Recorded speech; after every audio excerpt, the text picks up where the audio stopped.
I want to show you how to make an edible image border that has a raw edge and is trimmed with gold. Now, I do have a video showing you how I print out edible images, and I will link this in the description for you. And what I like to do is go over to my cake, and I always measure my cake to see how much room I have. I take my little ruler over here and just make sure that I'm printing everything out the right size. Now, I did wrap this tape measure around the cake, and it was 18.5 inches in circumference, and I have about 2.5 inches for the height of the strip. Now, I hope this doesn't confuse you, but I printed this out in one piece and I'm going to cut two pieces from it. So it's 10 inches long, which is in two strips will be 20 inches. So that's plenty of room for me to wrap that around the cake. And then it is a little over 5 inches high, and I needed it to be 2.5 inches each strip. So this is big enough for two strips to wrap around the entire cake. And this will make sense as I'm going along. So I'm peeling it off of the acetate and putting it on a white cutting board, and I want 2.5 inch tall strips. So if I cut in the middle of that pattern right there and at the very top, they will be the same height.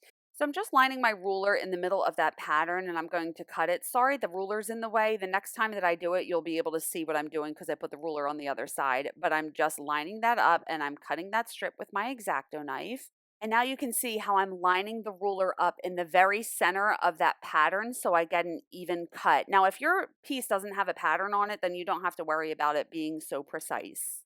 And you can see that the pattern matches up perfectly with these two strips, which is exactly what I wanted. And now I'm just removing the excess white pieces. So now I have two strips that are 2.5 inches tall and 10 inches long. Now I rolled out this white fondant really long. It does have Tylo's powder mixed into it. And now I want to make the rough edge border. So do you see? I'm just pulling it away and I'm trying to do it so it's not even across. So I'm trying to go down a little further in some places and then going a little closer to the edge in others. And it just gives a really cool effect to the piece. And I'm doing that for both of these pieces. And now I'm flipping it upside down on a paper towel. I have some piping gel and I'm getting piping gel all along the back of this. I have the paper towel down because I need to go past the edge onto the paper towel to make sure that all of the edges have piping gel on it.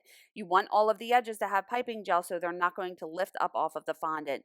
And then when I put it down, do you see how I curve it up? So I'm laying it down on this fondant gently so no air bubbles are forming behind it. Now, when you're wrapping a cake with edible images, there's usually seams, so I don't want to have a seam in the very front. So I'm taking this other strip and I'm using the pattern as a guide and I'm just cutting it directly in half. And I'm going to put one piece on the right side and one piece on the left side. That way, in the very front of the cake, there's not going to be a seam. So I flip that piece upside down, and again, I'm getting piping gel all along the back, making sure I go over the edges, and then I'm aligning the pattern up and I'm gently placing this piece down onto the fondant, making sure no air bubbles form behind it.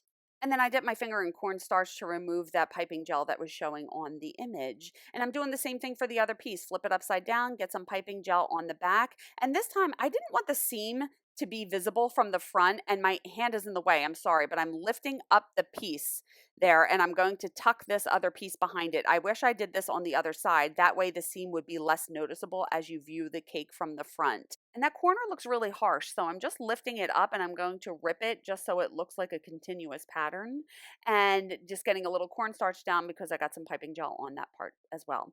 And then I'm taking my X-Acto knife and just trimming the edges, and then I'm following the rough edge. So I'm going up and down, and just cutting this fondant so it can contour to the edible image. And then I'll remove the excess fondant and just take my finger and smooth out all of those cuts. And now I'm getting my cake out of the refrigerator. That icing is cold and hard, so I'm not going to mess it up. I have a little bit of piping gel, and I'm getting piping gel just along the 2 inches on the very bottom of that top tier. And now I have my image and I'm starting in the very back of the cake, so that seam will be in the back, and I'm wrapping this around and gently making sure that everything is adhered. So do you see how I'm taking my time trying to make sure that no air bubbles are forming behind this as I press this against the cake? And my measurements are pretty good. I can stretch this to get it to fit. So I'm getting a little bit of piping gel on the edges, and then I'm using my hands to kind of pull it towards the back just so that seam matches up perfectly. And look, the cake gods were on my side. Look at that. It matches up perfectly. And I'm just taking a dry paintbrush to remove the cornstarch. Now I have some Rollcom Super Gold. You can use some Super Silver as well, and a little bit of lemon extract. I will link this in the description. I pour it in a cup, mix them together, and I'm going to paint the gold edge on here. So I have a paintbrush with a really small head, and I'm just painting the very top of that white fondant and maybe the very front of this image. A little bit is going to get on the cake. I was trying at first not to get it on the cake, but as I was doing it, I realized it didn't look that bad if the gold was on the cake as well, and it was a lot easier to do if I didn't have to be that precise. So I'm just edging this entire thing with this Rollcom Super Gold, and I did 2 coats just to bring out the color, but here it is, and look how cool this looks on your cake. It's a different and unique way to add these edible images to your cakes.